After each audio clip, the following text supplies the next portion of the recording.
Hello and welcome back to all dear students, welcome to career planet. तो बच्चों आज हम स्टार्ट करने वाले हैं नया chapter P block elements. P block के तत्व, पी ब्लॉक के एलिमेंट्स। अब पी ब्लॉक में आपको ग्रुप 15, ग्रुप 16, ग्रुप 17 और ग्रुप 18 चार ग्रुप पढ़ने हैं।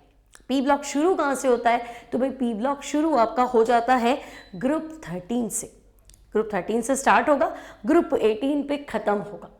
ठीक है, अगर मैं नॉर्मल पीरियोडिक टेबल की बात करूं तो बच्चों पीरियोडिक टेबल आवर्त सारणी है ना, जैसे कि यहाँ पे देखो इधर एस ब्लॉक होता है, आपको सबको आइडिया है, इधर एस ब्लॉक होता है ना। एस ब्लॉक में दो ग्रुप होते हैं।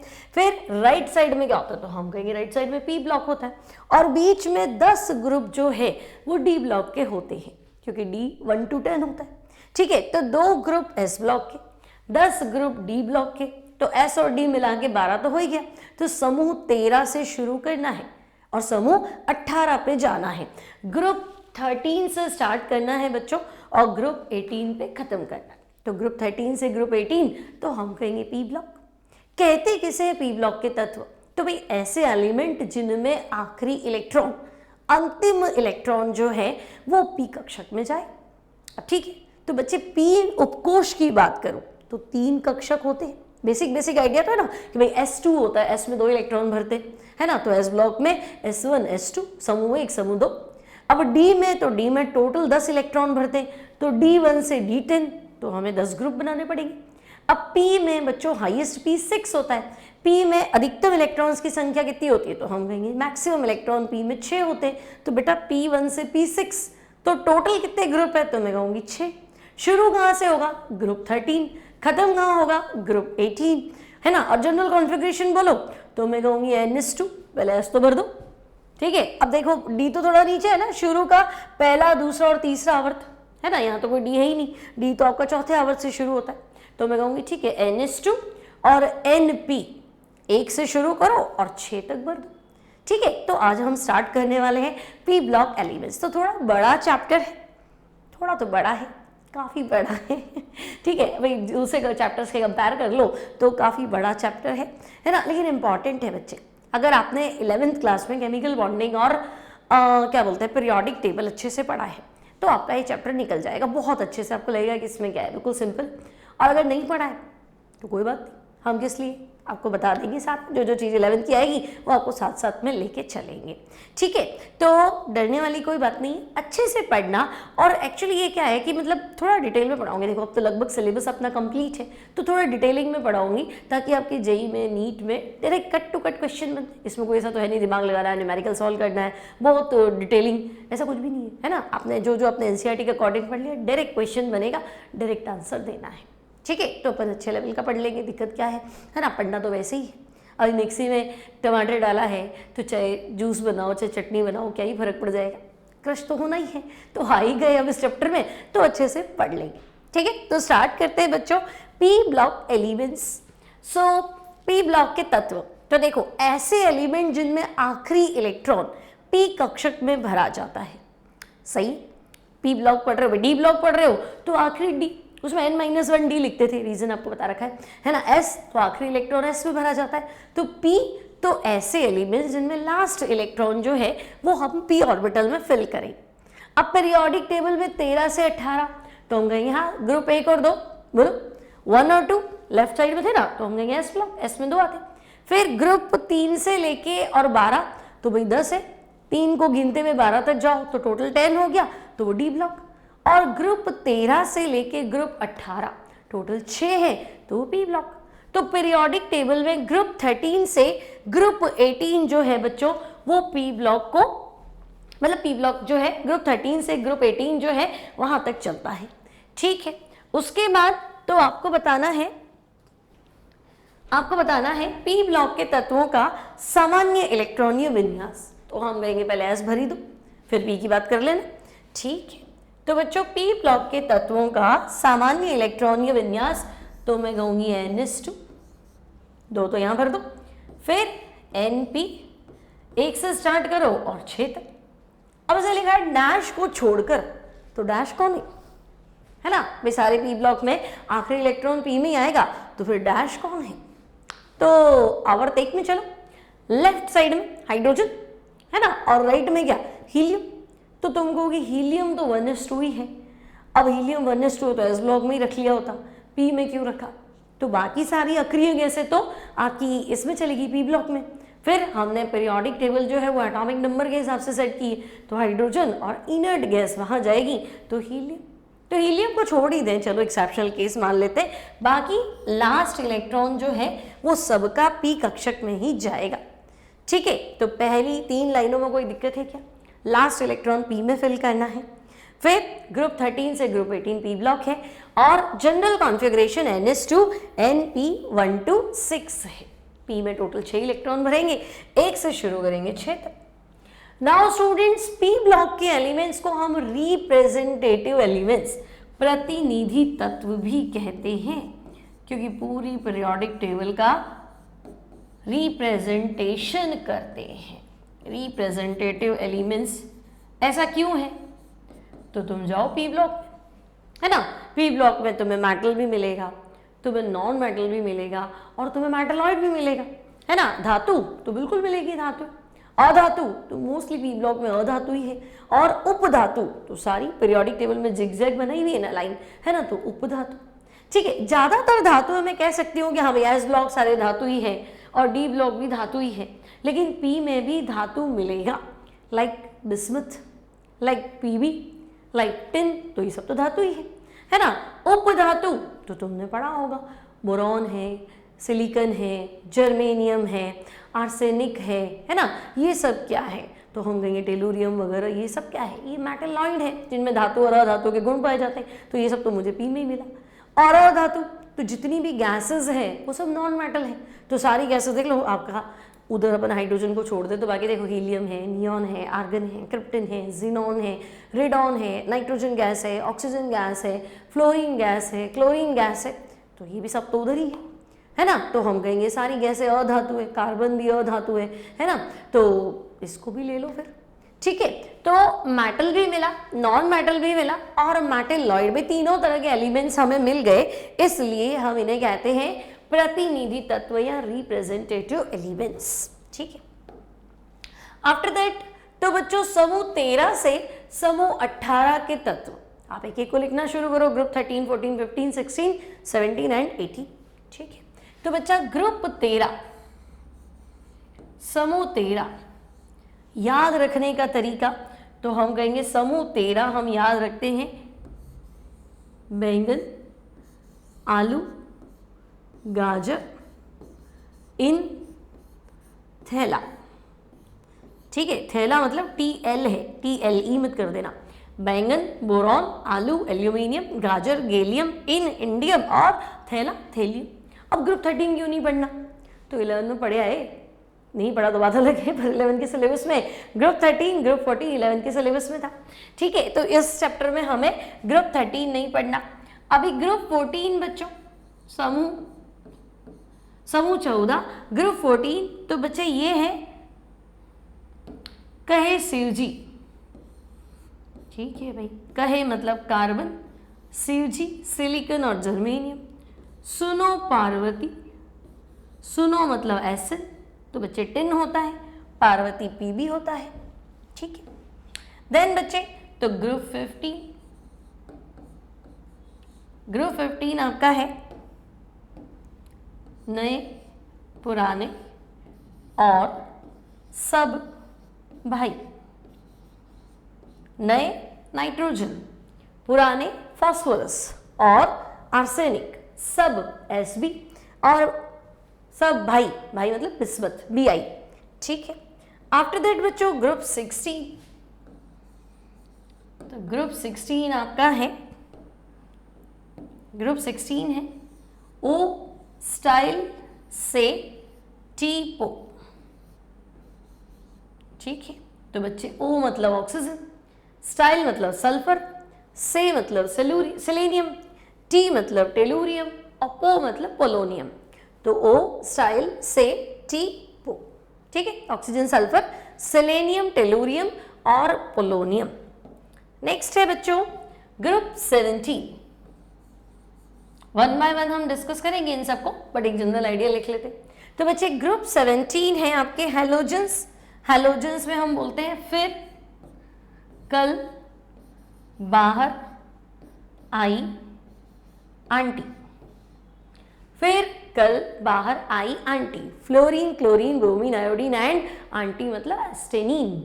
ठीक है, नाउ स्टूडेंट्स ग्रुप 18, तो ग्रुप 18 थोड़ा ऊंचा लिखना पड़ेगा, है ना। तो बच्चा ग्रुप 18 जो है शुरू तो हीलियम से करना पड़ेगा। ठीक है, तो आप याद कैसे रखेंगे? हैनी आगरकर, है मतलब हीलियम, नी मतलब नियॉन, आगरकर आर्गन और क्रिप्टन, है नी आगरकर। जीरो रन, तो बच्चे जीरो मतलब एक्सी और रन मतलब आरएन रेडॉन, तो helium, neon, argon, krypton, xenon और रेडॉन, हैनी आगरकर जीरो रन।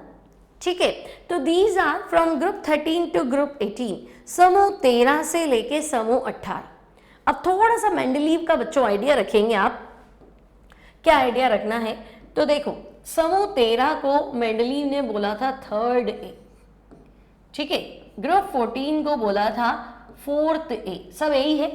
15 को बोला था फिफ्थ ए, 16 में था सिक्स्थ ए, 17 में सेवेंथ ए, और आपको पता है ग्रुप 18 मेंडलीव की डेथ के बाद में उसके फॉलोअर्स ने, स्टूडेंट्स ने उसकी टेबल में रखा, तो उन्होंने नया नाम दे दिया जीरो ग्रुप। तो समूह 18 को हम शून्य वर्ग भी कहते हैं। जीरो ग्रुप के एलिमेंट्स शून्य वर्ग के तत्व। तो भाई ये तो बेसिक नॉलेज है, थोड़ा आइडिया होना चाहिए। क्लियर, सिंपल है। तो ग्रुप 13 से 18 तक तो कोई दिक्कत नहीं, आपको पता होना चाहिए फास्फोरस कौन सी फैमिली में आता है, सेलेनियम कौन सी फैमिली में आता है, एस्टेनिन कहाँ है, क्रिप्टन कहाँ है। ठीक है, आगे बढ़ते हैं। अब स्पेशली हमें जो डिस्कस करना है, हमें ग्रुप 15 से स्टार्ट करना है। ग्रुप 13 और 14 बच्चों 11th के एनसीईआरटी सिलेबस में है ना, उसको हम लेटर ऑन डिस्कस करेंगे। फिलहाल ग्रुप 15 से ग्रुप 18 हम कंटिन्यू करेंगे। ये नोट्स आपके बोर्ड एग्जाम्स में भी काम आएंगे, सीयूईटी पढ़ रहे हैं उसमें भी काम आएंगे, नीट में भी काम आएंगे, जेई में भी काम आएंगे, ऑल ओवर, है ना, पूरा डिटेल में पढ़ाऊंगी तो आपकी क्वेश्चंस बन जाएंगे। ऐसा कोई क्वेश्चन नहीं होगा जो नोट्स के थ्रू नहीं बनेगा। ठीक है, तो साथ साथ में बने रहेंगे और लिखेंगे, है ना। देखो मैं प्रिंट नोट्स नहीं लेके आती हूँ, मैं खुद लिखती हूँ अपने हाथ से, ताकि मैं लैंग्वेज को सिंपल फॉर्म में कन्वर्ट कर सकूँ, अभी थोड़ा इजी पैटर्न में कन्वर्ट कर सकूँ, आपको भी वो याद हो जाए, आप उसको और इजी अपने तरीके से लिख सकते हैं। ठीक है, तो चलो अब बच्चों ग्रुप 15 यानी पहला मेंबर नाइट्रोजन है, क्योंकि मैंने आपको अभी क्या सिखाया था, तो ग्रुप 15 में मैंने आपको कहा था नए, पुराने और सब भाई। ठीक है ना बच्चों, यहाँ आप याद रखेंगे नेहा, पूजा, असलम सब बीमार, या फिर याद रखेंगे न्यूजीलैंड, पाकिस्तान, ऑस्ट्रेलिया सब बीमार। ठीक है, इस तरह से, तो जैसे भी आपको ठीक लगे वैसे याद रखेंगे। अब ध्यान से सुनेंगे, लास्ट के दो एलिमेंट में नीचे से चलना है बच्चों, अंतिम दो तत्वों में। वैसे तो तुम्हें मैजिक नंबर पता है 2, 8, 8, 18, 18, 32, लेकिन ऊपर से चलोगे ना तो गड़बड़ हो जाएगी, क्योंकि हर पीरियड में जो है 2 का गैप होता ही नहीं। 2 का गैप तो आपके हाइड्रोजन वाले में है और हीलियम वाले में है, उसके बाद नहीं है।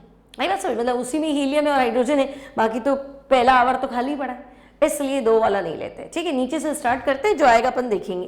तो बच्चे देखो इन 2 एलिमेंट्स की बात करूं तो यहाँ पे जो गैप है अंतिम 2 तत्वों में गैप है 32 का, उसके ऊपर तो तुम कहोगे 18, फिर इसके ऊपर फिर 18 और इसके ऊपर 8, और है ही नहीं 8, और उसके ऊपर जाते तो 2, तो कहेंगे छोड़ दो, फिर नहीं है तो बात ही खत्म हो गई।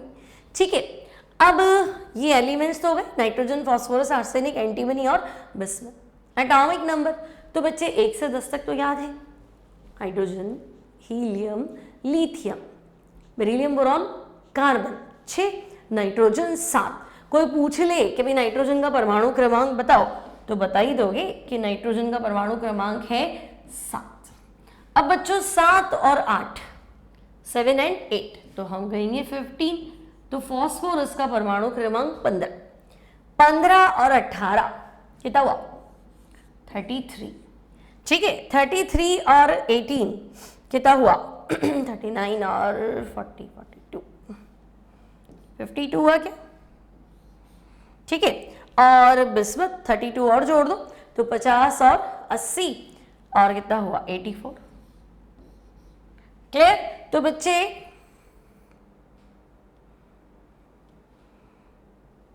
जोड़ना गलत तो नहीं, 8 9 10 11 51 होगा, है ना? हाँ 51 और फिर ये आ जाएगा 83। ठीक है, कोई डाउट नहीं यहाँ तक तो। अब हम कॉन्फ़िगरेशन की बात कर लेते हैं। तो बच्चे इलेक्ट्रॉनिक कॉन्फ़िगरेशन, तो मुझे बताओ नाइट्रोजन का इलेक्ट्रॉनीय विन्यास। तो तुम कहोगे सबसे पहले 1s भर दो, एनर्जी लेवल डायग्राम पढ़ा ना पहले, 1s फिर 2s फिर 2p फिर 3s।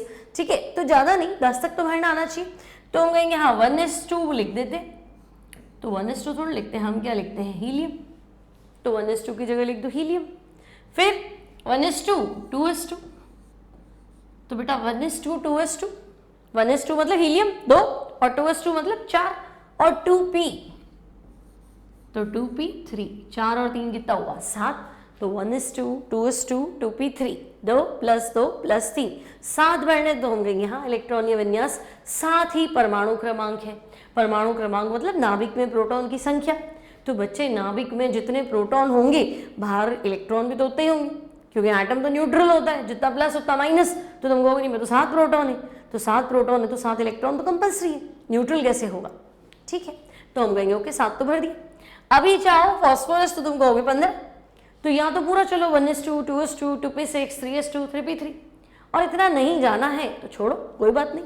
हीलियम के नीचे उतरो, तो बच्चों हीलियम की अगली इनर्ट गैस है नियॉन, हीना नीना, हीलियम नियॉन हीना नीना। ठीक है, 2s2 के नीचे उतरो तो 3s2 और 2p3 के नीचे उतरो तो बच्चा 3p3, बस। तो नियॉन 3s2 3p3। ठीक है, और नीचे उतरो बच्चों, तो हम कहेंगे ठीक है अब देखो यहाँ 18 का गैप है ना, आपने पहले ही लिख दिया भाई फॉस्फोरस और आर्सेनिक में 18 का गैप है। तो 18 का गैप क्यों आता है? सिर्फ S ही उपकोष भरता तो 2 का गैप आता, S और P मिलके भरते तो 8 का गैप आता, क्योंकि S2P6। लेकिन अगर D भी भर गया है, दो कंटिन्यू आवर्त के अंदर ऊपर और नीचे में, है ना, D कक्षक भी भर जाता है तभी तो 18 का गैप आएगा। S में 2, बोलो, P में 6 और D में कितने 8। मतलब इन शॉर्ट में इतनी सी बात कहना चाह रही हूँ, इसके नीचे उतरे हीलियम नियॉन, अगली गैस क्या आएगी तो हम कहेंगे आर्गन। ठीक है, लेकिन 18 का गैप क्यों है बच्चे? क्योंकि यहाँ 3d10 भर गया, 3s2 के नीचे क्या आएगा तो हम कहेंगे 4s2 आएगा, बोलो। तो बेटा 4s भरने के बाद तो 3d भर देते, है ना। तो अब तुमने अंदर लिख दिया 3d बाहर लिख दिया, उसको कोई फर्क नहीं पड़ना है। ठीक है, और 3p3 के नीचे क्या आएगा तो मैं कहूँगी 4p3।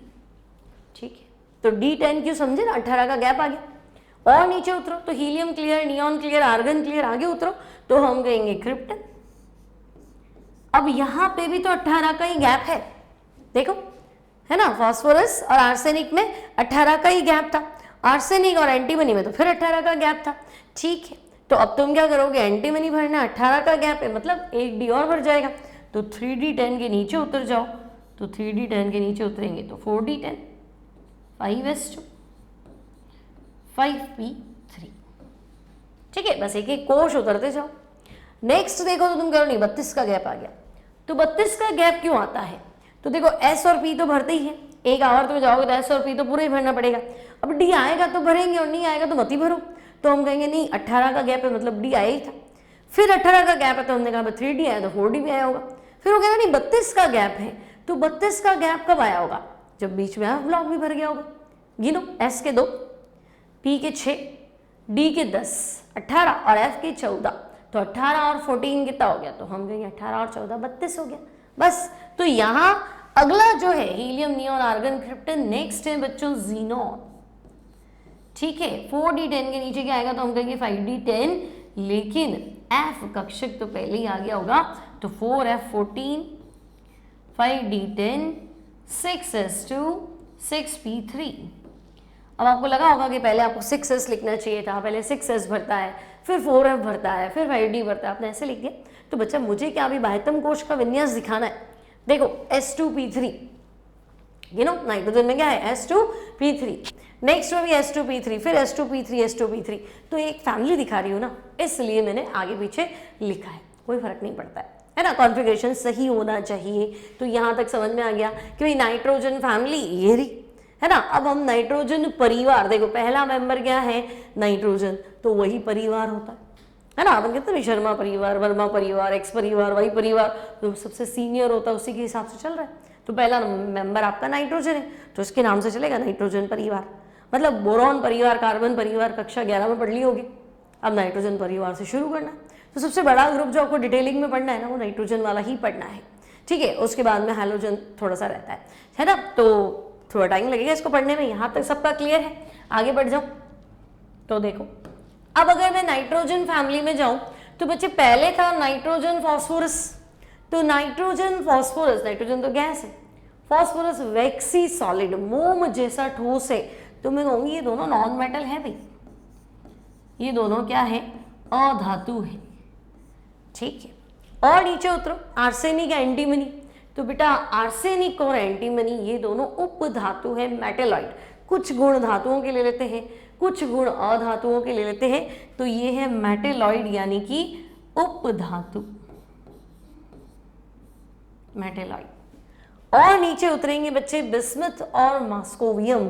तो देखो मास्कोवियम तो तुम्हें लगा कहाँ पड़ा, तो और नीचे उतरेंगे ना तो परमाणु क्रमांक आएगा 115।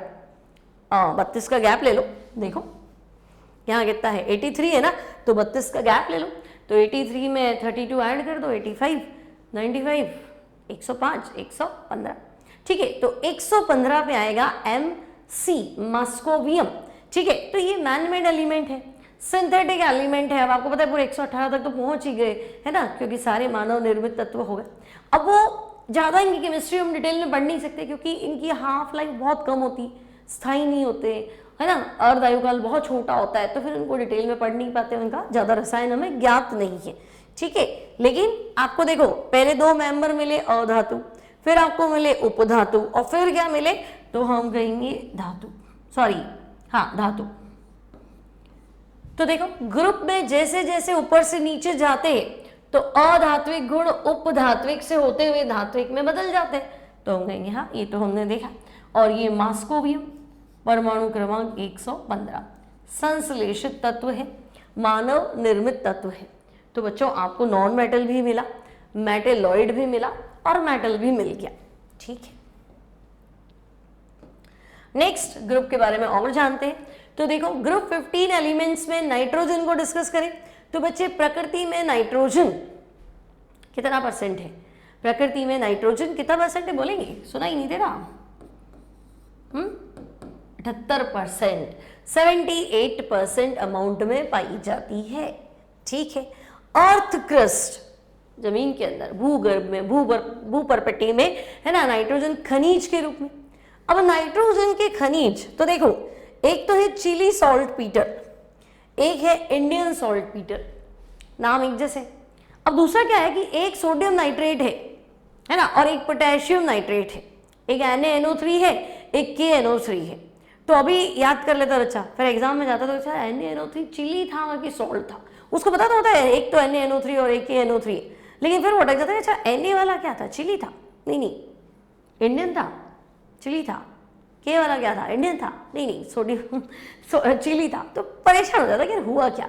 तो तुम याद रखोगे चाइना, याद रह जाएगा चाइना, ये फेवरेट जगह अपनी चाइना, उसमें क्या है ना, जस्ट ऊपर ही तो है, ठीक है। तो चाइना, चाइना मतलब CHI, तो चिली सॉल्ट पीटर, और ना, है ना, चाइना को तो हमेशा ना ही बोलना पड़ता है, चाइनीज आइटम को ना बोलना पड़ता है, ठीक है। तो ना मतलब सोडियम, तो अगर चिली सॉल्ट पीटर आए तो आंसर सोडियम नाइट्रेट है, बोलो अब तो याद रहेगा। अगर चिली सॉल्ट पीटर आए तो तुम्हारा उत्तर सोडियम नाइट्रेट है, NaNO3, क्या याद रहेगा क्या बच्चों, सोडियम नाइट्रेट, ठीक है।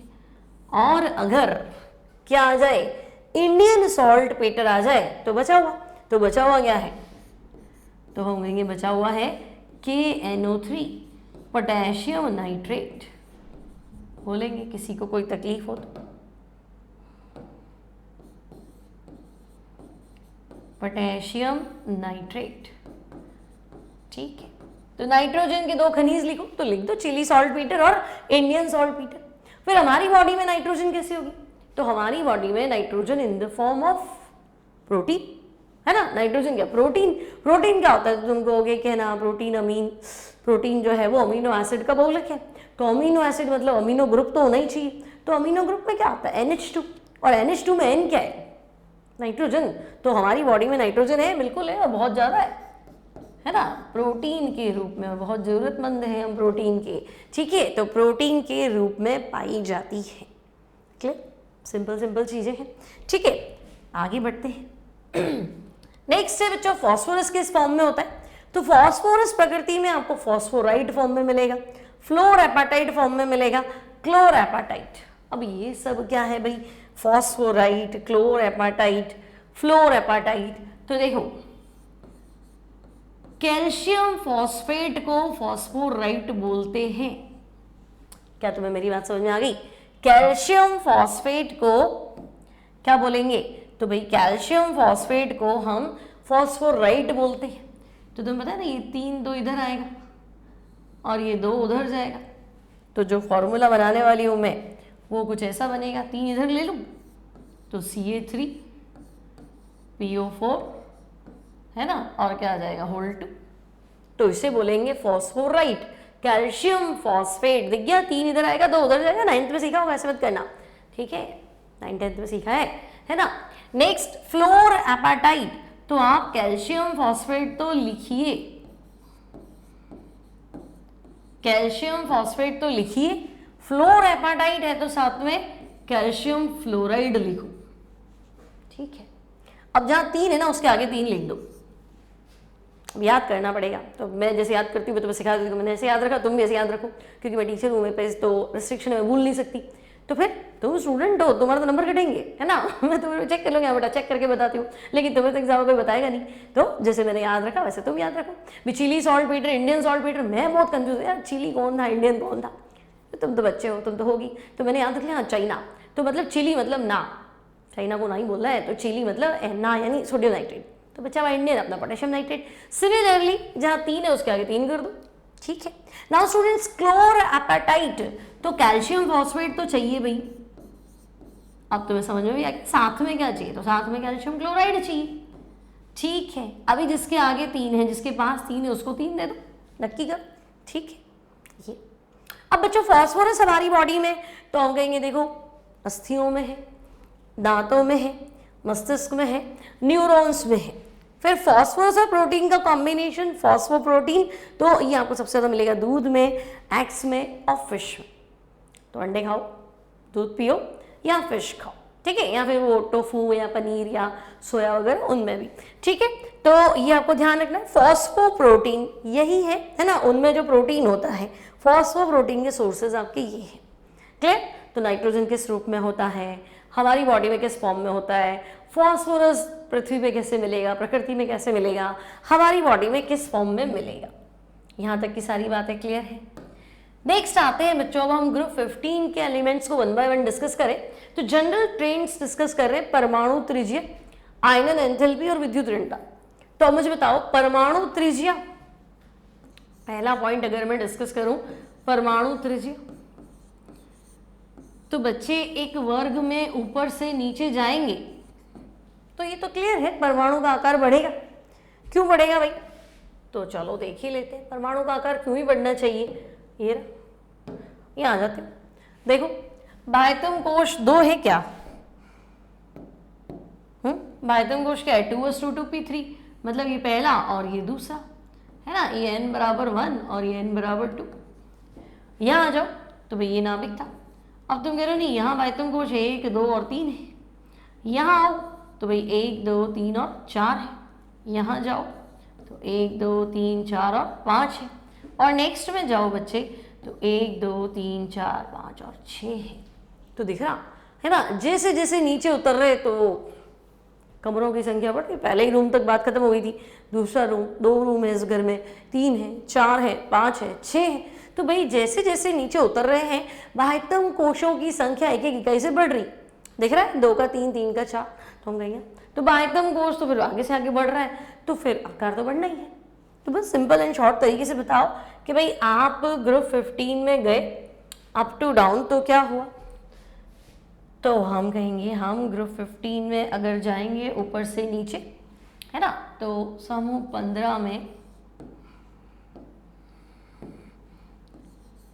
ग्रुप 15 में ऊपर से नीचे जाने पर,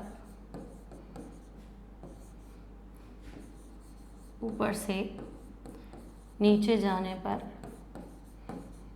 परमाणु आकार बढ़ता है या परमाणु त्रिज्या बढ़ती है। ठीक है, क्यों बढ़ती है? तो हम कहेंगे भाइतम कोश एक एक इकाई से बढ़ता है। और ये जनरल रीजन है, ये सब में, ग्रुप 15 में भी है तो 16 में भी है, सब में, 17 18 सब में, है ना, एस ब्लॉक में भी एज इट इज। ठीक है, अब चलो यहाँ तो मान लिया परमाणु त्रिज्या। नेक्स्ट तो भाई नेक्स्ट है तुम्हारे पास आयनन एंथैल्पी। आयनन एंथैल्पी, अब बच्चे आयनन एंथैल्पी मतलब वही आयनन ऊर्जा, आयनन विभव, आयोनाइजेशन पोटेंशियल सब एक ही है। तो क्या होते? तो देखो परिभाषा क्या होती, मान लो ये आपका नाभिक है और यहाँ इलेक्ट्रॉन है। ठीक है, शर्त क्या है कि भाई आपका जो एटम है दैट शुड बी गैसियस, गैसीय अवस्था, नहीं है तो लाओ, नहीं है गैसीय अवस्था तो गैसीय अवस्था में लाओ, पहले उसको भी सब्लिमेशन करो चाहे कुछ भी करो, पहले आपके एटम को गैसीय स्टेट में लेके आओ। ठीक है, फिर न्यूट्रल होना चाहिए, है ना, आप आयन की बात नहीं कर रहे हो, आयनन विभव के लिए उदासीन होना चाहिए। और फिर विलगित, सिंगल एटम की बात करें, कैलकुलेशन एक एटम पे है तो विलगित होना चाहिए। ठीक है, तो बच्चे एक गैसीय, उदासीन और विलगित परमाणु से, है ना, सबसे बाह्यतम कोश में बंधा हुआ सबसे ढीला इलेक्ट्रॉन में चाहती हूँ इसको बाहर निकालो। ठीक है, तो सबसे ढीले बंधे इलेक्ट्रॉन को, सबसे बाहर बंधे हुए इलेक्ट्रॉन को क्या करना है? बाहर निकालना है। ठीक है, भाई हम चाहते हैं कि इसको बाहर निकाल दो, तो इलेक्ट्रॉन को बाहर निकालना है। तो किसी को भी बाहर निकालो, एनर्जी तो तुम दोगे कि अपने आप काम हो जाएगा। कुछ भी काम करोगे तो एनर्जी तो दोगे, खर्चा तो करोगे, फ्री में क्या होता है? फ्री में तो कुछ नहीं होगा। तो हम कहेंगे देखो ये प्लस है, नाभिक ने इसको पकड़ रखा है, लेकिन आप तो नाभिक की रेंज से इसको बाहर लाना चाहते हो। तो इलेक्ट्रॉन को बाहर निकालने के लिए दी गई ऊर्जा, है ना बच्चे, जो एनर्जी आपको देनी पड़ेगी वो एनर्जी जो है वो एनर्जी होती है आईपी, आयोनाइजेशन पोटेंशियल। ठीक है, तो ये गैसीय, उदासीन, विलगित परमाणु में सबसे बाहर, सबसे ढीले बंधे इलेक्ट्रॉन को बाहर निकालने के लिए जो एनर्जी तुम्हें देनी पड़ेगी उस एनर्जी को तुम बोलोगे आईपी। अब मुझे एक चीज बताओ बच्चे कि अगर एटम छोटा सा है तो आकर्षण ज्यादा है ना, छोटा सा एटम है तो इलेक्ट्रॉन नजदीक है तो पकड़ मजबूत है, और एटम बड़ा है तो नाभिक और इलेक्ट्रॉन के बीच की दूरी ज्यादा है तो पकड़ मजबूत नहीं है। भाई फैमिली में 2 ही बच्चे हैं तो संभाल लेंगे, अभी 10 बच्चे हैं, पकड़ तो कमजोर हो गई ना, पकड़ तो नाभिक की, तो हम कहेंगे 10 बच्चे एक ही घेरे में तो मुश्किल हो जाएगा। ठीक है, तो जैसे जैसे है ना दूरी बढ़ती जा रही है तो नाभिक और इलेक्ट्रॉन के बीच की दूरी बढ़ती जा रही है तो उसको पकड़ पाना मुश्किल है। तो जैसे जैसे परमाणु आकार बढ़ता है वैसे वैसे इलेक्ट्रॉन को आकर्षित कर पाना मुश्किल हो जाता है, क्योंकि डिस्टेंस बढ़ जाता है। अब आकर्षित नहीं करोगे तो कोई तो निकाल लेगा, तो इलेक्ट्रॉन निकालना क्या हो जाता है? ईजी। तो इन शॉर्ट हमारे पास क्लियर होना चाहिए कि भाई जो परमाणु आकार है और आयनन विभव है, देखो विभव मतलब पोटेंशियल निकाल रहे हो इलेक्ट्रॉन वोल्ट में, एंथैल्पी में तो उसको जूल में कन्वर्ट कर दो। तो बच्चे आयनन विभव और परमाणु आकार इनवर्सली प्रोपोर्शनल।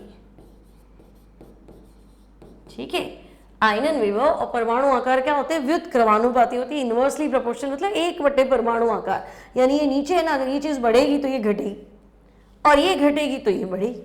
ठीक है, तो आपको तो पता है वर्ग में ऊपर से नीचे जाने पे आकार बढ़ता है, बस तो आप अपना आंसर बदल दो। तो आप कहेंगे अतः वर्ग में ऊपर से नीचे जाने पर, वर्ग में ऊपर से नीचे जाने पर क्या होगा? तो हम कहेंगे आकार तो बढ़ रहा था, इसका मतलब आयनन विभव आयनन विभव घटता है, आयनन विभव घटता है। क्लियर? तो परमाणु आकार क्लियर, आयनन विभव क्लियर। नेक्स्ट पॉइंट जो आता है बच्चों, जो हमें डिस्कस करना है, वो है विद्युत ऋणता, इलेक्ट्रोनेगेटिविटी, विद्युत ऋणता।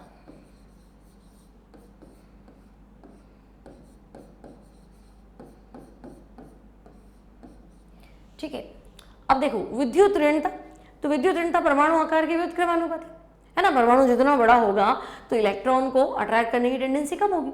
ठीक है, तो एक जनरल कॉन्सेप्ट क्या है, तो हम कहेंगे भाई परमाणु आकार और विद्युत ऋणता भी इनवर्सली प्रोपोर्शनल होते हैं। ठीक है, विद्युत ऋणता मतलब, विद्युत ऋणता का मतलब तो पता है ना बच्चे क्या होता है। जैसे मान लो x और y के बीच में साझा करके बंध बना हुआ है, सहसंयोजक बंध तो पता है ना, साझा करके बंध बनाता है। तो भाई x और y के बीच में ये बंध बना हुआ है, तो एक इलेक्ट्रॉन तो आपका x का है, एक y का है, तो ये दोनों ऐसा मान के चल रहे, मेरा एक एक है इलेक्ट्रॉन है, साझा कर रखा है। ठीक है, तो ये दोनों इसके भी माने जाएंगे और ये दोनों इसके भी माने जाएंगे। लेकिन अब जो नॉन मेटल है, जिसकी इलेक्ट्रॉन को खींचने की प्रकृति है ना, तो बच्चे मान लो x जो है, मान लो y जो है, वो इलेक्ट्रॉन को अपनी तरफ अट्रैक्ट करता है, आकर्षित ज़्यादा ही करता है, तो भाई ये आंशिक रूप से नेगेटिव, ये आंशिक रूप से पॉजिटिव। तो सहसंयोजक बंधे हुए, सहसंयोजक बंध से बंधे हुए दो एटम में से किसी एक द्वारा साजित इलेक्ट्रॉन युग्म,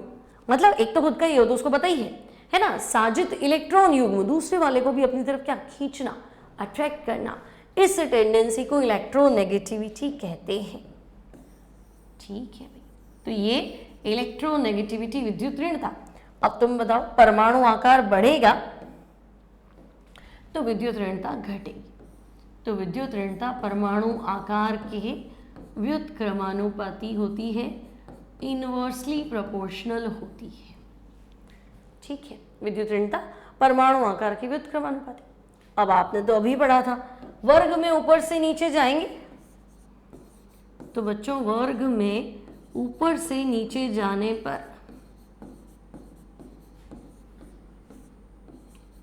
वर्ग में ऊपर से नीचे जाने पर विद्युत ऋणता घटती है।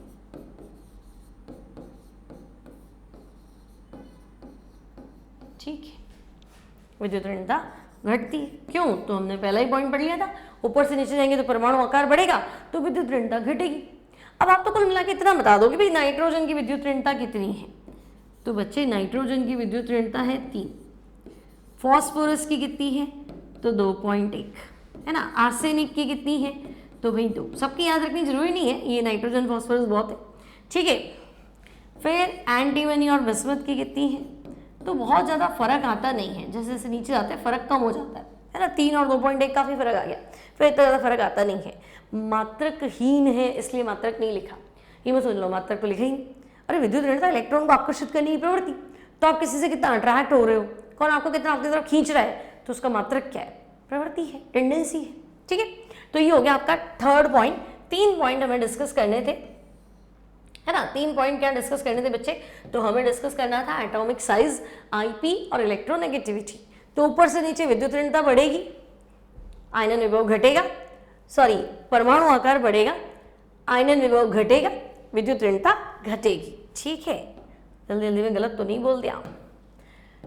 चलो अब पहला जो सवाल बनता है बच्चों, क्या कारण है कि समूह 13 के तत्वों का आयनन विभव समूह 14 से अधिक होता है।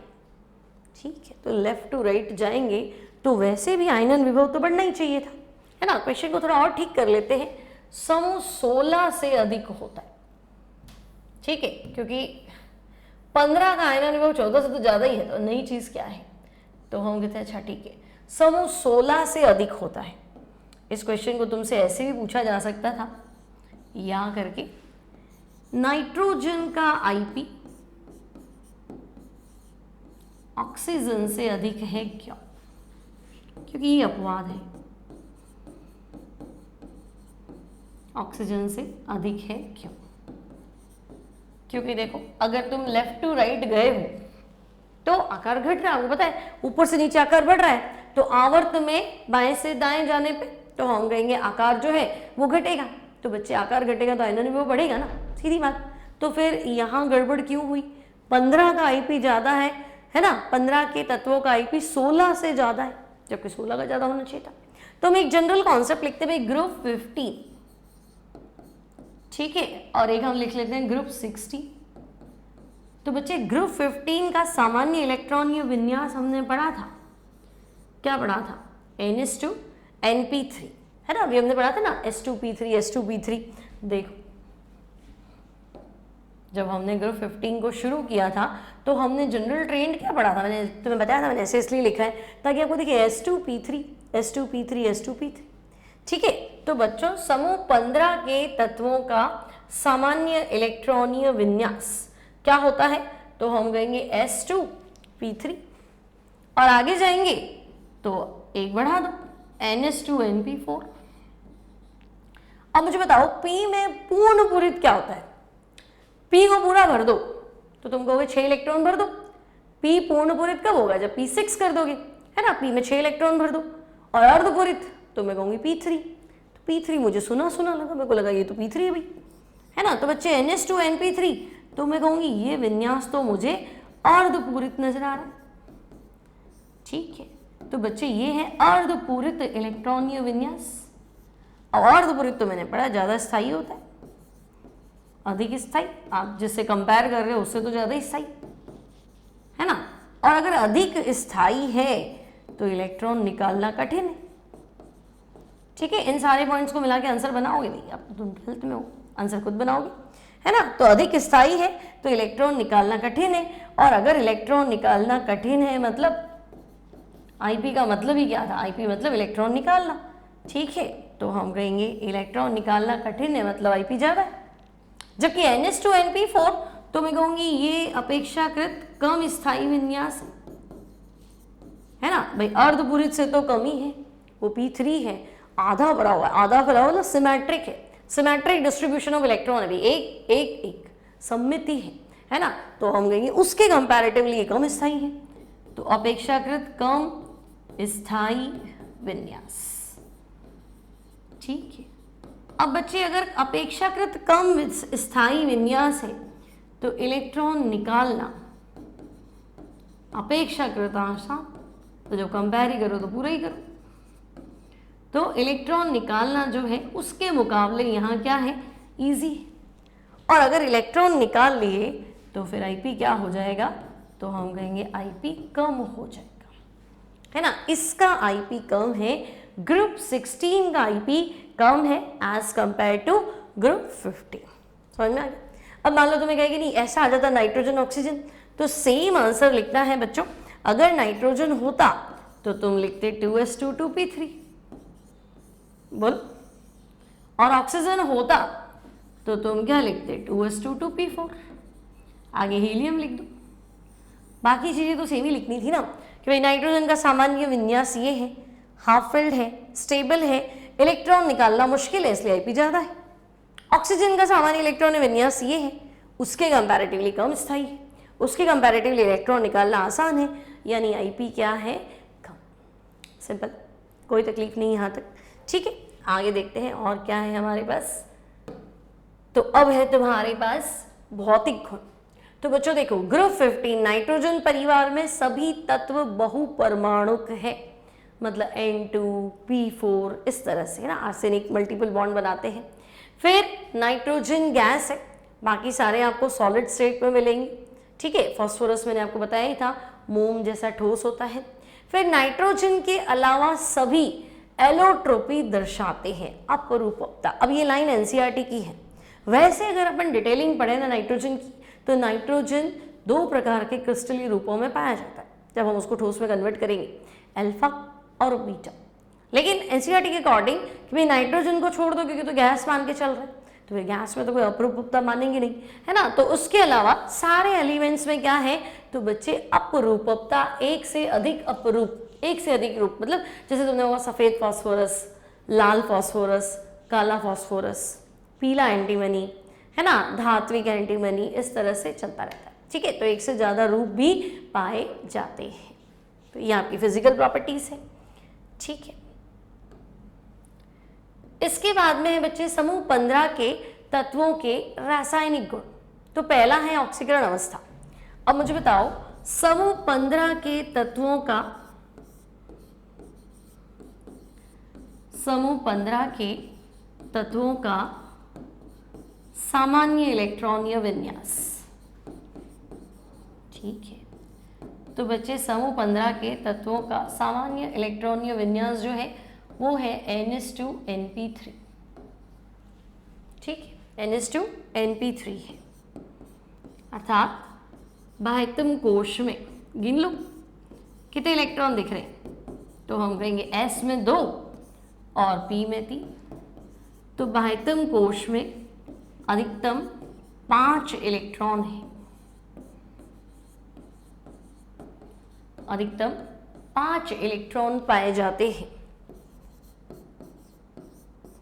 ठीक है, तो अगर मैं तुम्हें कहूं कि भाई ग्रुप 15 की अधिकतम ऑक्सीकरण अवस्था, ग्रुप 15 की अधिकतम मैक्सिमम ऑक्सीडेशन स्टेट, अधिकतम ऑक्सीकरण अवस्था, तो बच्चे किसी भी तत्व की अधिकतम ऑक्सीकरण अवस्था उसके बाह्यतम कोश में उपस्थित इलेक्ट्रॉन के बराबर होती है। तो हम कहेंगे बाह्यतम कोश में तो 5 इलेक्ट्रॉन है, तो ज्यादा से ज्यादा ऑक्सीडेशन स्टेट 5, अधिकतम ऑक्सीकरण अवस्था 5 ही इलेक्ट्रॉन का लेना और देना चलेगा, इससे ज्यादा नहीं चलेगा। या तो ये 5 दे देगा या इसको कोई ये 5 दे देगा, +5 है ना इसलिए। ठीक है, इसको कोई कितने देगा, तो भाई 5 तो तुम्हारे पास है। अष्टक पूरा करने के लिए कितनी चाहिए, तो हम कहेंगे 5 है तो 3 चाहिए। तो अगर किसी से लेने भी है तो 3 ले लो। तो माइनस में, क्योंकि इलेक्ट्रॉन ले तो चार्ज क्या आएगा, नेगेटिव। और कितने लेने हैं, तो हम कहेंगे जरूरत 3 की है, 3 ही ले ले। ठीक है, तो बच्चे न्यूनतम ऑक्सीकरण अवस्था, तो न्यूनतम ऑक्सीकरण अवस्था होती है बाह्यतम कोश में उपस्थित इलेक्ट्रॉन -8, है ना। वैसे तो ग्रुप नंबर लिखते हैं पर तुम ग्रुप नंबर 15 लिख दोगे, 5th A से 5 होता है। ठीक है, तो बाह्यतम कोश में उपस्थित इलेक्ट्रॉन कितनी है, 5 -8, क्योंकि अष्टक करना है ना, तो हम कहेंगे -3 आएगा आंसर। तो मिनिमम ऑक्सीडेशन स्टेट -3, तो मैक्सिमम 5, मिनिमम -3। ठीक है, अब आपको लगेगा कि नहीं बीच बीच में नाइट्रोजन तो है 1 भी शो कर रहा है, 2 भी शो कर रहा है, 3 तो करता ही है, 4 भी जा रहा है, 5 भी मिल जाएगा कहीं ना कहीं ऑक्सीडेशन स्टेट में। लेकिन ससंयोजकता नाइट्रोजन की अधिकतम 4 आएगी, फिर डिस्प्रपोर्शनेशन आएगा, असमानुपातन, फिर आपके आएगा अक्रिय युग्म प्रभाव। तो ऑक्सीकरण अवस्था से रिलेटेड बहुत सारी चीजें हैं। ठीक है, जिसको पढ़ाने में मुझे काफी टाइम चाहिए, तो अब हम उसको नेक्स्ट टर्न पर डिस्कस करेंगे। ऑक्सीडेशन स्टेट, जिसमें हम जानेंगे अक्रिय युग्म प्रभाव, इनर्ट पेयर इफेक्ट किसे कहते हैं, है ना। ग्रुप में up to down inert pair effect पे क्या फर्क पड़ेगा, इनर्ट पेयर इफेक्ट अक्रिय युग्म प्रभाव की वजह से कौन सी ऑक्सीकरण अवस्था छोटी हो जाती है या बड़ी हो जाती है या स्थायी कौन सी होती है। ठीक है, ये सब। और डिस्प्रपोर्शनेशन, कौन सा कंपाउंड जो है वो असमानुपातन या विषमानुपातन में चला जाता है और क्यों जाता है। ठीक है, तो बहुत सारी चीजें हैं इससे रिलेटेड जिनको हम डिस्कस करेंगे नेक्स्ट टाइम। आई होप अभी तक का लेक्चर आपको ठीक लगा होगा, समझ में आ गया होगा। अच्छा लगे तो लाइक कर देना, है ना। मिलते हैं नेक्स्ट टाइम इसी टॉपिक के साथ कंटिन्यू करते हुए। Till then take care and good bye.